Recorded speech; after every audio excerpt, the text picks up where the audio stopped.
علی بھائی، اگلا سوال ہے۔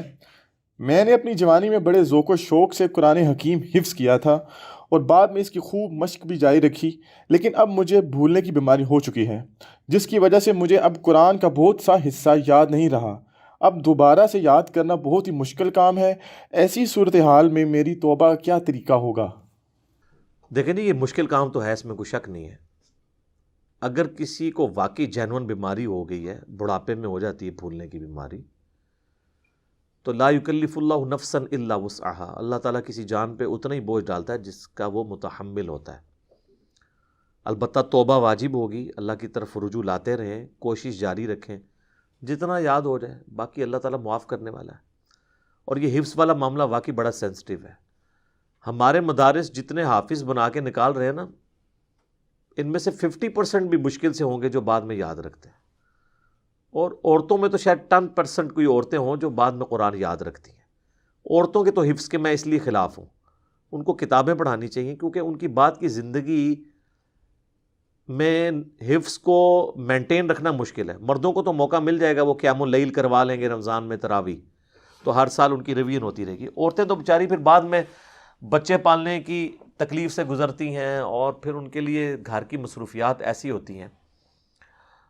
اس کے باوجود جو عورتیں یاد رکھ لیتی ہیں ان کو سلام ہے، لیکن اوورال یہ بڑا مشکل کام ہے۔ باقی یہ قرآن جو ہے، یہ جب یاد کیا آپ نے، جس نے حفظ کی نیت سے، اور ماں باپ کو بھی چاہیے کہ زبردستی حفظ نہ کروائیں، جس کا رجحان اس طرح کا ہو اس کو حفظ کروایا جائے، اور پھر بعد میں اس کو مینٹین کرنا بھی مشکل ہوتا ہے۔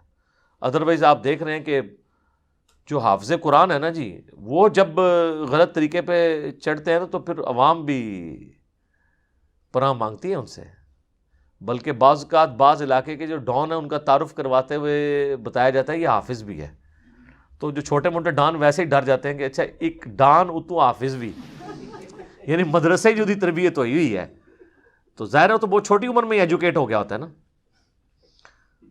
تو بخاری اور مسلم دونوں میں حدیث ہے، نبی صلی اللہ علیہ وآلہ وسلم نے فرمایا کہ حفظ کے حوالے سے، جن لوگوں نے حفظ کیا ہوتا ہے، اس ذات کی قسم جس کے قبضے قدرت میں میری جان ہے، قرآن سینوں سے نکل جانے میں اس اونٹ سے بھی زیادہ تیز ہے جس کی رسی کھلی ہوئی ہو۔ جیسے اونٹ جس کی رسی کھلی ہو نا بھاگ جاتا ہے، تو قرآن بھی سینے سے نکل جاتا ہے۔ ایک اور حدیث ہے بخاری اور مسلم میں، نبی علیہ السلام نے فرمایا کہ یہ مت کہا کرو کہ میں آیت بھول گیا ہوں، بلکہ کہا کرو کہ آیت مجھے بھلا دی گئی ہے۔ ظاہر ہے اب آپ حفاظت نہیں کریں گے تو بھلا دی جائے گی۔ اور فرمایا قرآن یاد کرتے رہو، کیونکہ قرآن سینے سے نکل جانے میں اونٹ کی مانند ہے جس کی رسی کھلی ہوئی ہو۔ یہ الفاظ اس حدیث میں بھی ہے۔ ایک اور حدیث ہے بخاری اور مسلم کی، اس میں نبی علیہ السلام فرمایا قرآن کی خبر گیری لیتے رہو، یعنی جو حافظ قرآن ہے وہ بار بار ریپیٹ کرتا رہے دورہ قرآن۔ قسم ہے اس ذات کی جس کے قبضے قدرت میں میری جان ہے، نبی علیہ السلام نے فرمایا کہ قرآن سینے سے نکل جاتا ہے جس طرح کہ ایک اونٹ جس کی رسی کھلی ہوئی ہو وہ اپنے ریوڑ میں سے بھاگ کے نکل جاتا ہے۔ تو یہ آپ علیہ السلام نے مثال بیان کی تاکہ لوگ قرآن کی حفاظت کریں۔ باقی جو حفاظت نہیں کرتے تو اس کے لیے پھر وہ ایک طویل حدیث ہے صحیح بخاری میں، جس میں نبی علیہ السلام کو کئی ایک عذابات دکھائے گئے جو قبر میں یا آخرت میں دیے جائیں گے خواب کی شکل میں۔ اور بخاری مسلم کی حدیث ہے کہ نبیوں کا خواب جو ہے وہ وحی الہی ہوتا ہے، بلکہ قرآن میں سورہ الصافات میں 102 نمبر حدیث میں آیت کے اندر آیا ہے کہ حضرت ابراہیم علیہ السلام کو بیٹے کی قربانی کا جو حکم ہوا تھا وہ خواب کے ذریعے ہوا تھا۔ تو خواب نبوت کا 46واں حصہ ہے، یہ بھی الفاظ ہیں بخاری مسلم میں۔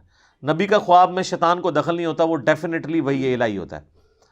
تو نبی علیہ السلام کو ایک خواب بڑا طویل دکھایا گیا جس میں کئی ایک عذابات دکھائے گئے، اور اینڈ پہ پھر فرشتے نے بتایا کہ یہ عذاب کیا تھا۔ اس میں سے ایک عذاب یہ دکھایا گیا کہ ایک شخص زمین پہ چت لیٹا ہوا ہے اور اس کے سرہانے ایک شخص کھڑا ہے، ظاہر ہے کوئی فرشتہ، جس نے بڑا بھاری پتھر اٹھایا ہوا ہے اور وہ اس کے سر پہ پھینکتا ہے، اور سر زمین کے ساتھ یوں برابر ہو جاتا ہے، اور برابر ہو کے وہ پتھر لڑکتا ہوا تھوڑی دور چلا جاتا ہے۔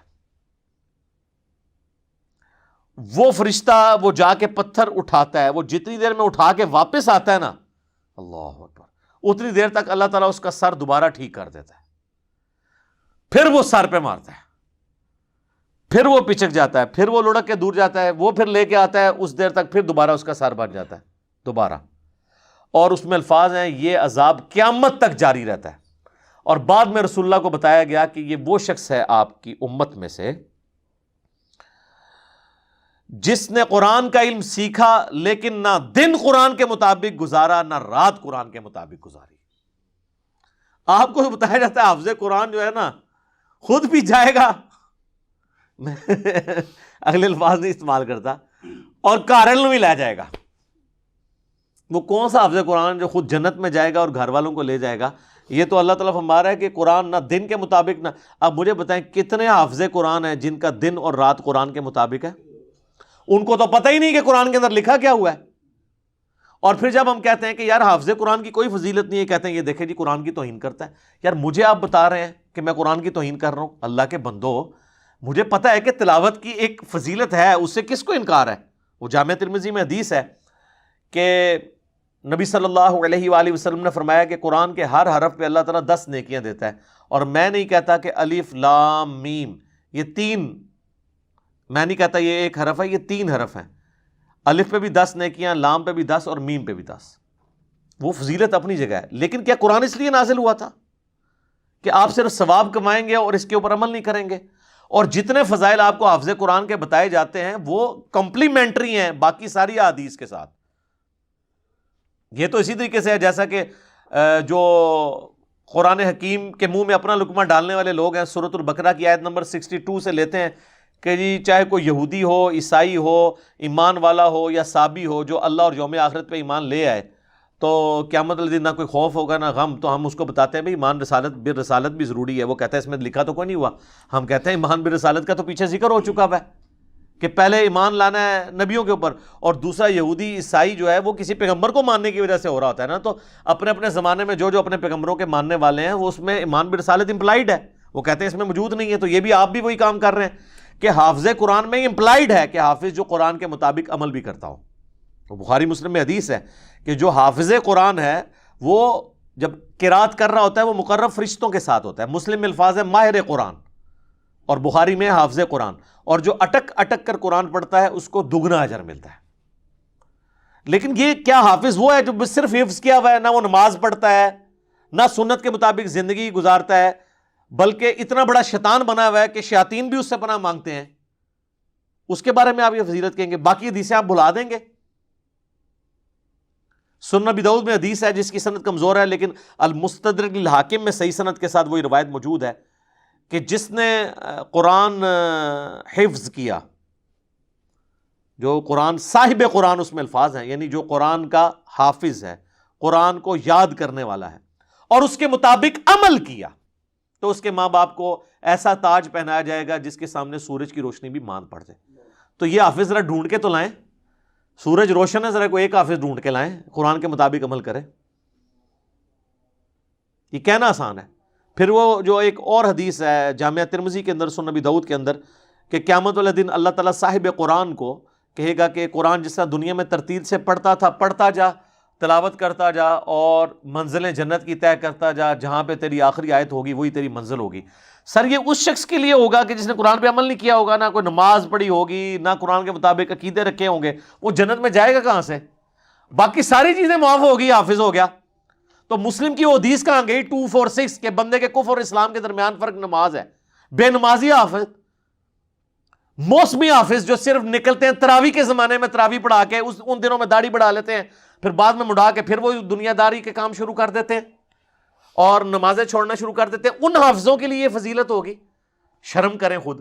اور ایک جو روایت ہے جو کمزور روایت ہے ترمذی کے اندر, چلے میں ان کے لیے بیان کر دیتا ہوں, ابن ماجہ میں بھی ہے کہ نبی علیہ السلام نے فرمایا جس نے قرآن پڑھا اور اس پر عمل کیا اور اس کے حلال کو حلال جانا اور حرام کو حرام جانا, وہ اپنے گھر والوں میں سے 10 ایسے لوگوں کی شفاعت کرے گا جن پہ جہنم واجب ہو چکے گی. وہ خود بھی جنت میں جائے گا, ان کو لے جائے گا. لیکن کون؟ جس نے قرآن کے حلال کو حلال اور قرآن کے حرام کو حرام جانا. سر یہ تو حافظ قرآن کا استاد بھی اپنے بارے میں دعویٰ نہیں کر سکتا کہ میں نے پریکٹیکلی قرآن کے حلال کو حلال اور حرام کو حرام جانا ہے.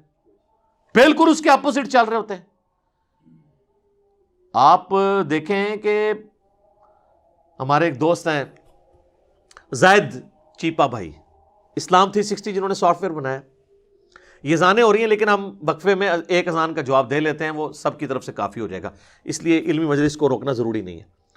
وہ زید بھائی مجھے کہتے ہیں ایک دن فون پہ کہ یہاں کراچی میں ایک آپ کے اسٹوڈنٹ ہیں، بڑی عمر کے ہیں، وہ اچھے یعنی امیر آدمی ہیں اور کئی مدرسوں کو وہ سپورٹ کرتے ہیں، تو وہ آپ کی ویڈیوز دیکھ کے گمراہ ہوئے ہیں انورٹڈ کاما میں. تو اتنا انہوں نے اثر لیا، کیونکہ میں تو بار بار قرآن قرآن قرآن کی بات کرتا ہوں، تو وہ بیچارے مدرسوں میں چلے گئے اور انہوں نے مدارس کے جو محتمم استاد تھے ان کے سامنے کہا کہ جی میرے سامنے ایک ایسا آئیڈیا آپ کے لیے کہ امت کا مسئلہ حل ہو سکتا ہے کہ آپ حافظ قرآن کو اس وقت تک ڈگری نہ دیں جب تک وہ قرآن ترجمے سے نہ پڑھ لے. ایڈی سادہ گال ہے سر. وہ بیچارہ سیدھا آدمی تھا، اس نے کہا یہ تو ویلکم کہیں گے جب یہ بات کی ہے. تو میں نے کہا یار وہ تو بڑی بات ہے کہ کسی نے یہ بات سن بھی لی ہے، وہ تو نہیں کبھی چاہتے کہ ترجمے سے پڑھیں. کہتا نہیں جی بعض نے سنی ہے لیکن بعض غصہ کھا کے انہوں نے کہا یہ بات بھی نہیں کرنی آپ نے، کیونکہ ظاہر ہے کہ وہ چاہتے نہیں سر کہ قرآن ترجمے سے کوئی پڑھے. ان کی جو امپائرز ہیں وہ کیسے قائم رہیں گی؟ یہ پورا روٹی روزی کا نظام مدارس کے اوپر چل رہا ہے. سر آج آپ مدرسے ختم کر دیں، یہ تو لوگ کہہ رہے ہیں نا پی ٹی اے کی گورنمنٹ میں 1 کروڑ لوگ بے روزگار ہو گئے، 1 کروڑ ایک دن میں ہو جائیں گے، آپ مدرسے ختم کر دیں. یہ سارا حفظ کا نظام اس کے اوپر چل رہا ہے کہ آپ حفظ کروائیں ایک بچے کو، باقی سارے کارلے کام چک کے رکھو، 10 بندے نوں لے جائے گا. کتے حلال کو حلال جانا، حرام کو حرام جانا. تو کس طرح وہ جب کوئی یہ کرے گا نہیں. لوگ بڑے سادہ بن کے ان کو مشورے دے رہے ہوتے ہیں، یہ آپ کو پتہ ہی نہیں ہے، یہ آپ بڑا خطرناک کھیل ان کے ساتھ کھیل رہے ہیں کہ آپ ان کو یہ مشورہ دے رہے ہیں کہ آپ نے حافظ کو ڈگری نہیں دینی جب تک وہ قرآن ترجمے سے نہ پڑھ لے. تو یہ جو حفظ کروانے والے اکثر ہیں ان کی تو اپنی ڈگری جعلی نکل آئے گی، کیونکہ ان کو بھی نہیں پتا. چھڑے حافظ ہی ہوتے ہیں نا. علماء بیچ میں سے کتنے ہیں جن کو مطلب قرآن ترجمے کے ساتھ آتا ہے؟ وہ تو یہ کبھی بھی پریفر ہی نہیں کریں گے. حالانکہ اسلام کی تعلیمات یہ ہیں کہ آپ نے قرآن پہ عمل کرنا ہے. سورۃ الفرقان کی آیت نمبر 30، وقال الرسول یا رب ان قوم اتخذوا هذا القرآن مہجورا. رسول اللہ شکایت کریں گے کہ میری امت نے قرآن کو پیٹھ کے پیچھے ڈال دیا تھا، میری قوم نے قرآن کو پیٹھ کے پیچھے ڈال دیا تھا. آپ کو شفاعت رسول کی آدھی بات بتائی گئی ہے، شکایت رسول نہیں بتائی گئی. اور صحیح مسلم میں حدیث ہے القرآن حجت لک او علیک، یا قرآن تیرے حق میں قیامت والے دن حجت بنے گا یا تیرے خلاف بن جائے گا. قرآن میں جب آپ پڑھتے ہیں نا لعنت اللہ علی الکاذبین، اور آپ خود جھوٹ بول رہے ہوتے ہیں، تو قرآن پڑھ کے آپ اپنے اوپر خود لعنت کر رہے ہوتے ہیں. قرآن آپ کے خلاف خود حجت بن رہا ہوتا ہے. جب تک قرآن کا آپ کو فہم نہیں آئے گا، اس کا ترجمہ نہیں پتا ہوگا. بڑے فخر سے بتاتے ہیں جی قرآن وہ کتاب ہے جو دنیا میں سب سے زیادہ پڑھی جاتی ہے.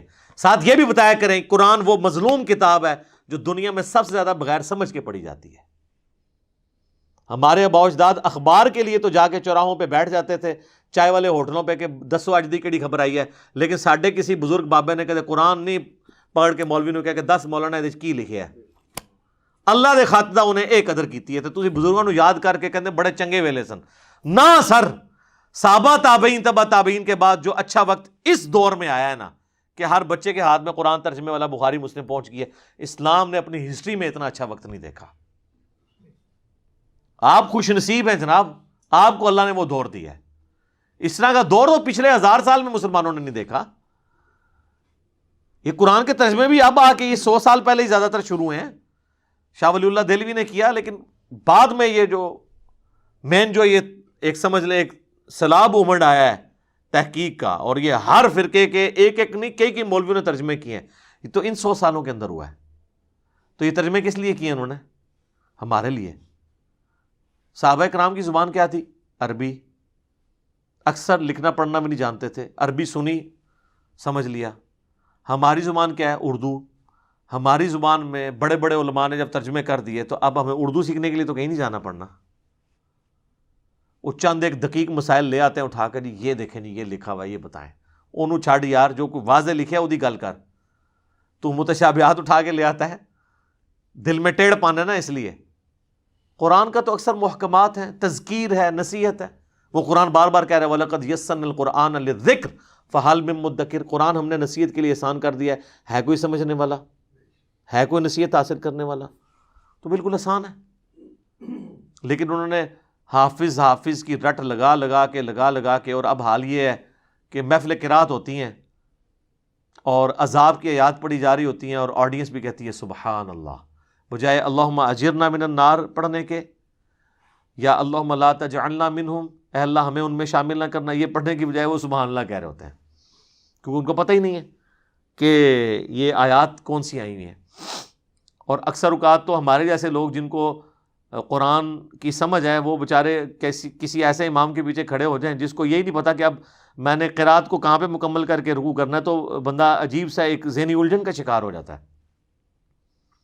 ہمارے محلے میں ایک مسجد ہے دیوبندیوں کی، تو میں فجر کی نماز کئی بار وہاں پڑھنے کا اتفاق ہوتا تھا۔ تو آپ کو پتہ ہے کہ حنفیوں کے جو ائمہ ہیں انہوں نے چند ایک آیات رٹی ہوئی ہوتی ہیں، پورا قرآن تو گو تھرو کرتے نہیں ہیں، چند ایک 30ویں پارے کی صورتیں، سورہ بقرہ کی آخری 2 آیات، سورہ حشر کی آخری 3 آیات، یہی ہے نا، ٹھیک ہے، سورۃ الفتح کی آخری آیت، چند ایک مخصوص آیات جو مشہور مقامات ہیں نا وہ رٹے ہوتے ہیں، وہ آلموسٹ الٹرنیٹیولی وہ ریپیٹ ہو رہے ہوتے ہیں۔ تو اس طرح اس نے ایک مشہور مقام جو ہے نا وہ سورہ البقرہ کی آیت نمبر 159 اور 160 جو ہے نا وہ پیچھے سے شروع کرتا تھا نا، اور ہر دفعہ آ کے نا وہ مطلب لانتے بھیج کے نا رکوع میں چلا جاتا تھا۔ وہ میں آپ کو آیت بتاتا ہوں تو آپ کو پتہ چل جائے گا، اس کو کنکلوڈ کرتے ہی نہیں تھا۔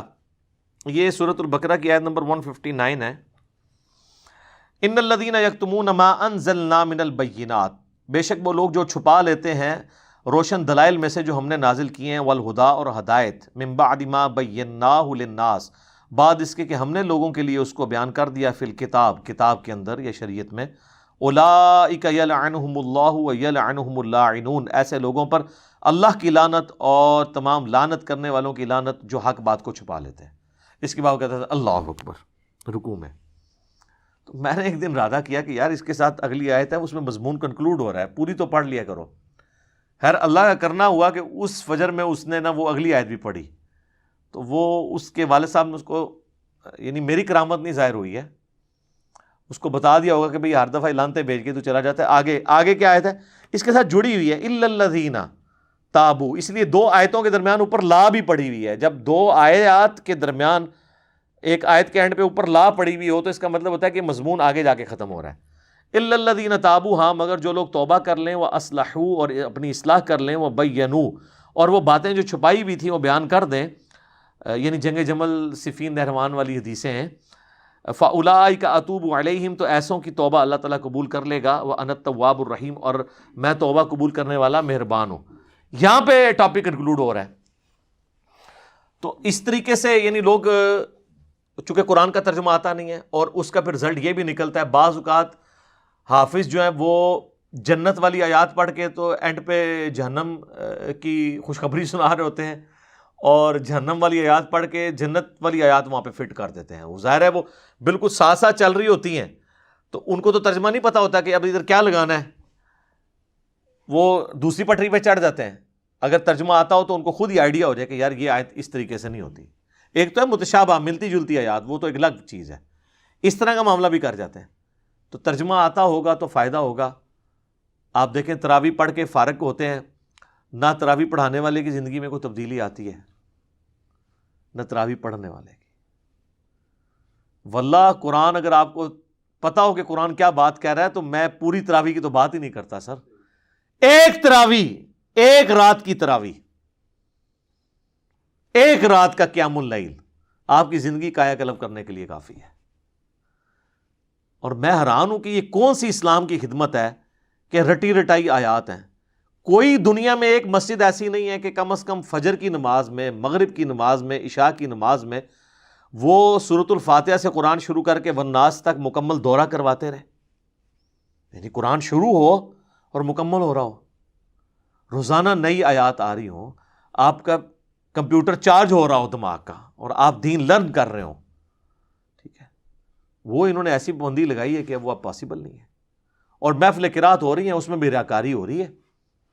سو نبی داؤد میں حدیث ہے، نبی علیہ السلام ایک مجلس میں آئے، کچھ عربی قرآن پڑھ رہے تھے، ایک عجمی، کچھ عجمی پڑھ رہے، تو آپ نے فرمایا دونوں اچھے ہیں، یعنی آپ نے اس کی نا ایز سچ اس کے اوپر فتویٰ نہیں لگایا۔ ظاہر عجمی بیچارے کتنا اچھا قرآن پڑھ سکتے ہیں، اصل ایمفسائز تھا قرآن پڑھنے پہ. اور پھر آپ نے فرمایا کہ ان قریب ایسے لوگ آئیں گے جو قرآن کی نوک پلک درست کریں گے، یعنی وہ بڑی طرزیں لگا کے اور بڑی تجوید کے ساتھ عین ہا نکال کے. لیکن آپ فرمایا کہ اس کے اگینسٹ وہ دنیا سے اجر ڈیمانڈ کریں گے، ان کو ان کا اجر دنیا میں مل جائے گا، آخرت میں ان کے لیے کوئی حصہ نہیں ہوگا، ریاکاری کے لیے کر رہے ہوں گے. جو صحیح مسلم میں حدیث ہے کہ قیامت والے دن ایک سخی کو، ایک شہید کو اور قرآن کے قاری کو لایا جائے گا، اللہ تعالیٰ ہر ایک کو اپنی نعمتیں گنوائے گا اور پھر پوچھے گا ہاں بھی اس کے اگینسٹ تو نے میرے لیے کیا کیا. سخی کہے گا اللہ کوئی موقع نہیں میں نے جانے دیا، جہاں جہاں میں نے خرچ کرنا تھا تیری طرف سے حکم تھا کیا. شہید کہے گا اللہ جان دے دی اور کیا کرتا، سب سے قیمتی چیز. قرآن کا عالم کہے گا کہ میں نے قرآن سیکھا اور لوگوں کو سکھایا. تو اللہ تعالیٰ ہر ایک کے اوپر ورڈکٹ دے گا. سخی کو کہے گا تو نے اس لیے کیا تھا کہ لوگ تجھے سخی کہیں، تو دنیا میں تیری تعریف ہو چکی ہے، اب میرے سے کیا اجر لینے ہے، تو نے تو اپنا اجر پا لیا دنیا میں جس کے لیے تو نے کیا تھا، اوندھا منہ کر کے جہنم میں. اسی طریقے سے شہید کو اللہ تعالیٰ کہے گا تو اس لیے لڑا تھا کہ لوگ تجھے بہادر کہیں، تو دنیا نے بڑی تعریف کی ہے، تجھے بڑے تمغے بھی ملے ہیں، میری طرف کوئی اجر نہیں ہے، جا جہنم میں. اور قرآن کے عالم کو بھی پھر اللہ تعالیٰ فرمائے گا تو نے اس لیے کیا تاکہ لوگ تیری تعریف کریں. تو لوگوں نے تو دیکھے نا پھر کیا استاذ العلماء نہیں لکھا تیرے ساتھ، کیا یہ میں آج اس کو بریف کر رہا ہوں، تیرے ساتھ لکھا نہیں ہے مفسر قرآن اور اس سے خطرناک یادگار اسلاف. یہ بہت خطرناک لفظ ہے، یہ باز آ جائے یادگار اسلاف لکھنے سے. اس کا مطلب یہ ہے کہ جتنا بڑا فراڈیا یہ ہے نا، جن اسلاف کی یاد یہ تازہ کر رہا ہے وہ اس سے بڑے فراڈیے تھے، اگر وہ ہے تو ہو سکتا ہے نہ بھی ہو، لیکن یادگار اسلاف نہ لکھا کریں، کیونکہ اس سے جو ہے نا وہ عجیب و غریب وسوسے لوگوں کے دماغ میں آئیں گے، اور کیا کیا دمیں آگے اور پیچھے لگائی جاتی تھی. تجھے اجر مل چکا، اوندھا منہ کر کے جہنم میں. تو یہ قرآن خالی زبانی رٹنا کافی نہیں ہے. اور میں یہ کہتا ہوں صرف یہ ایک کام کر لیتے نا، جو میرا کلپ بھی ریکارڈ ہوا تھا کہ آپ موبائل سے دیکھ کے قرآن یا مصحف ہاتھ میں پکڑ کے پڑھ سکتے ہیں یا سن سکتے ہیں. صحیح بخاری میں تعلیقاً امام بخاری لے کے ہیں، اور سنن کبریٰ البیہقی میں اور باقی کتابوں سے میرا وہ کلپ ہے. موبائل میں دیکھ کے قرآن کو پڑھنا یا تراویح میں قیام اللیل میں، یہ اگر چیز شروع کر دیتی لوگوں کا انٹرسٹ بھی ہوتا. ترجمہ والا قرآن لوگ پیچھے کھول لیں، امام قرات کر رہا ہے، ایئر فلائٹ موڈ میں لگا دیں اپنے موبائل کو، سر 2 رکوع یا 4 رکوع گزرنے کا بھی آپ کو پتہ ہی نہیں چلے گا. ابھی لوگوں کو نماز لمبی ہونے میں کوفت اس لیے ہوتی ہے کہ ان بیچاروں کو پتہ نہیں ہے کہ بات کیا ہو رہی ہے. وہ بیچارے صحیح چیختے ہیں، ان کا انٹرسٹ کس بات میں ہوگا، وہ تو بس کھڑے ہوئے طرز کے اوپر، اور طرز بھی اگر گئی گزری ہو پھر تو ان کے لیے کوئی موٹیویشن نہیں کھڑا ہونا. اس کے اگینسٹ آپ دیکھیں وہ خبریں سن لیں گے اور فلموں کے ٹریلرز دیکھ لیں گے، پوری فلمیں دیکھ لیں گے، کیونکہ وہ سمجھ آ رہی ہوتی ہیں. قرآن چونکہ سمجھ نہیں آ رہا ہوتا تو وہ کیوں کھڑے ہوں گے. تو یہ سر حافظ قرآن مہربانی کریں، میں تو بار بار ریکویسٹ کروں گا کہ آپ لوگ جو حافظ قرآن کے نام کے اوپر کھا رہے ہیں نا اتنا کچھ، اور اپنے مدرسے چلا رہے ہیں، تو اس کھانے کو حلال کریں. بچے ایسے نکالیں جو اس امت کے لیے ایسٹ بنے، قرآن کے حلال کو حلال جانے، حرام کو حرام جانے. اور ماں باپ سے میں ریکویسٹ کروں گا کہ آپ نے جو امیدیں لگائی ہوئی ہیں نا، اے نہ کدھر اور ہی لے جان تو یہ وہ حافظ قرآن نہیں ہے آپ کے بنا رہے ہیں کہ جس کے اوپر یہ سارے فضائل ہیں. یہ کوئی اور ایک وکھرے جہاں کے حافظ پیدا کر رہے ہیں. وہی جو ہم آپ کو کہہ رہے ہیں کہ مرنے سے پہلے اے مسلمان کر لے اس پہ غور، کتابوں کا حافظ اور ہے، بابوں کا حافظ اور. کتابوں کا خدا اور ہے، بابوں کا خدا اور. کتابوں کا دین اور ہے، بابوں کا دین اور. یہ تو سر ایک ایسی چیز ہے کہ اس کے آگے آپ لگاتے جائیں نا، جتنے بھی آپ کو نون چیزیں ہیں وہ آپ لگاتے جائیں. کتابوں کے علماء اور ہیں، بابوں کے علماء اور. کتابوں کے اولیاء اور ہیں، بابوں کے اولیاء اور. ہر چیز یہ ایک ڈیفرنٹ بنا کے پیش کی ہے. تو ہم چیخ و پکار کر کے آپ کو چیزیں سمجھا ہی سکتے ہیں، باقی زبردستی تو کسی کے ساتھ نہیں کر سکتے. یہ چند ایک گزارشات تھی. میرا ایک کلپ بھی انہوں نے آؤٹ آف کانٹیکسٹ کاٹا تھا کہ یہ کہتا ہے جی حافظ قرآن کی کوئی فضیلت نہیں ہے. اس طرح آؤٹ آف کانٹیکسٹ چیزوں کو نہ کاٹیں. جو شخص قرآن کی تلاوت کے فضائل کے اوپر، صورتوں کے فضائل کے اوپر لیکچر ریکارڈ کرا چکا ہو اور اس میں یہ بھی بتا چکا ہو کہ عربی پڑھنے سے بھی ثواب ہوگا، اس کے ایک جملے کو آؤٹ آف کانٹیکسٹ لینا اسی طریقے سے ہے جس طرح سورہ بقرہ کی آیت نمبر 62 کو لینا کہ جو اللہ پر یوم آخرت پہ ایمان لے آئے، چاہے یہودی ہو چاہے عیسائی ہو، لا خوف علیہم ولا ہم یحزنون. اور آپ ایمان بالرسالت کو کہیں جی نکال دیے بیچ میں سے، اس طرح تو آپ قرآن کے ساتھ بھی کھلواڑ کر سکتے ہیں۔ بر مجھے کوئی فرق نہیں پڑتا اس طرح کی چیزوں کا، اس کی وجہ یہ کہ سننے والوں کو بھی پتہ ہے کہ یہ بات اس طریقے سے نہیں ہوئی ہوگی، آؤٹ آف کنٹیکسٹ اگر آپ چیزیں کاٹیں گے تو وہ پھر اس طرح آپ کے گلے فٹ ہوں گی۔ لہٰذا قرآن و حدیث میں اگر کہیں حافظ کا لفظ بھی صحیح بخاری میں اگر آیا تو اس حافظ سے مراد وہی ہے جس حافظ کی خصوصیات نبی علیہ السلام نے بیان کی ہیں۔ اگر وہ حافظ وہ والا نہیں ہوگا تو نہیں، جس طرح ہم کہتے ہیں نماز وہ ہوگی جو نبی علیہ السلام نے تعلیم فرمائی ہے۔ اگر نماز آپ نے اپنے طریقے سے پڑھنی ہے تو آپ اس کو نماز ضرور بولیں گے، لیکن یہ وہ نماز نہیں جو آپ کو نجات دلائے گی۔ وہ حافظ قرآن آپ کو نجات نہیں دلا سکتا، نہ اپنی نجات کروا سکتا ہے اگر وہ والا حافظ خالی حافظ ہی ہے اور اس کے اوپر عمل نہیں کرتا بلکہ اس کے الٹ چل رہا ہے۔ کیا اللہ تعالیٰ کا مقصد یہ تھا؟ تو آپ دیکھ لیں، پھر انہوں نے آپ کو طوطے بنا بنا کے نکالے ہیں، اور اینڈ رزلٹ یہ ہے کہ ابھی اس وقت آپ کہتے ہیں جی اتنے ملین حافظ ہیں، لیکن ان ملین میں سے آپ ذرا نکالیں کہ ان کو ترجمہ آتا ہے۔ ترجمہ کہاں سے آنا ہے جب آپ نے بزرگوں کے خواب نقل کر دیا؟ احمد بن حنبل کا خواب جی فضائل اعمال میں لکھا ہے، احمد بن حنبل کو خواب میں اللہ کی زیارت ہوئی تو اللہ نے سے پوچھا انہوں نے کہ تیری بارگاہ میں قرب کا ذریعہ کیا ہے؟ تو انہوں نے کہا میری کتاب قرآن۔ میرے خیال یہ کافی تھا۔ وہ کہتے ہیں نہیں، احمد بن حنبل نے آگے سے پوچھا کہ یا اللہ سمجھ کے یا بغیر سمجھ کے؟ سر بندہ کہاں اٹھتا ہے اللہ تعالیٰ سے، یہ بندہ سوال کرے گا اور احمد بن حنبل کرے گا؟ چلے آپ کا کوئی جاہل عالم کر لیتا تو سمجھ آتی کہ اس بونگے کو پتہ ہی نہیں ہے۔ احمد بن حنبل کو تو قرآن کا اسلوب نہیں پتہ تھا کہ قرآن اس لیے نازل ہوا ہے کہ بغیر سمجھ کے، جو قرآن چیخ چیخ کے کہہ رہا ہے کہ وَأُوحِيَ إِلَيَّ هَذَا الْقُرْآنُ لِأُنذِرَكُم بِهِ وَمَن بَلَغَ، اے نبی تم فرماؤ قرآن اس لیے مجھے وحی کیا گیا میں اس کے ذریعے تمہیں نصیحت کروں، جس تک یہ قرآن پہنچے وہ بھی اس کے ذریعے نصیحت کرے۔ فَذَكِّرْ بِالْقُرْآنِ مَن يَخَافُ وَعِيدٍ، قرآن کے ذریعے اے نبی آپ لوگوں کو نصیحت کریں جو اللہ کی دھمکی سے ڈر جائے۔ جس کو یہ آیتیں پتہ ہوں، یا احمد بن حنبل کو بھی آپ نے جاہل پھر ثابت کروانا ہے؟ ان کو نہیں یہ باتیں پتہ تھی؟ تو کہتے ہیں جی آگے سے اللہ نے کہا کہ چاہے سمجھ کے یا بغیر سمجھ کے، یعنی اللہ نے جو پیغمبر اپنا بھیجا، کتاب نازل کی، اور صحابہ کرام وہ سیکھتے رہے۔ اب وہ حدیث کہاں گئی صحیح بخاری کی کہ تم میں سب سے بہتر وہ ہے جو قرآن سیکھے اور سکھائے۔ یہ سیکھنے اور سکھانے سے کیا مراد تھا؟ عربی جب قرآن سیکھے اور سکھائے گا تو عین سیکھ رہا ہوگا، ہا سیکھ رہا ہوگا؟ نہیں، قرآن کو حفظ کر رہا ہوگا اپنی زبان میں اور اس کی تعلیمات کو سیکھ رہا ہوگا۔ ہمیں جب یہ کہا جائے گا نا قرآن سیکھے اور سکھائے تو اس سے مراد صرف اس کی قرات سیکھنا نہیں ہوگا، اس کا فہم بھی ہے۔ اگر فہم آپ نہیں سیکھتے تو آپ کو وہ سارے فضائل حاصل نہیں ہوں گے۔ تم میں سب سے بہترین وہ ہے جی۔ اس طریقے سے بخاری مسلم میں حدیث ہے کہ دو ہی لوگ ہیں جن پہ رشک کیا جا سکتا ہے، ایک وہ جسے قرآن کا اللہ نے علم دیا ہو اور وہ خود بھی عمل کرتا ہو، لوگوں کو بھی سکھاتا ہو، اور دوسرا جسے اللہ تعالیٰ نے مال دیا ہو وہ اللہ کی راہ میں خرچ کرتا ہو۔ یہ دو ہیں اس قابل کہ اگر کسی نے حسد کرنا جائز ہوتا، یا جسے آپ رشک کہہ لیں پازیٹیو حسد کو، تو ان لوگوں پہ جائز ہوتا کہ یار اللہ تعالیٰ ہمیں ایسا بنا دے۔ تو یہ کن لوگوں کے بارے میں ہے؟ جو صرف یہ سکھاتے ہیں عین کہاں سے نکلنی ہے، ہا کہاں سے نکلنی ہے، ضاد کہاں سے نکلنی ہے، سا سین صاد یہ۔ اور آپ حیران کن بات دیکھیں، جن علماء کو یہ ترجمہ آتا ہے نا قرآن کا، یہ عربی آتی ہے، ان کو عین ہا نہیں آتی، وہ پنجابی میں قرآن پڑھ رہے ہوتے ہیں، اور جن کو قرات آتی ہے ان کو ترجمہ نہیں آتا۔ دیکھا آپ نے فرق؟ ایک پاسو چپ کرنا ہے دوے پاسے نکل جاتا ہے، دوے پاسو کرنا ہے دوے پاسے نکل جاتا ہے، سارے انہوں کمبائن کرو۔ بہت کم حافظ قرآن ہیں جن کو ترجمہ آتا ہے، اور بہت کم علماء ہیں جو قرآن صحیح پڑھ سکتے ہیں۔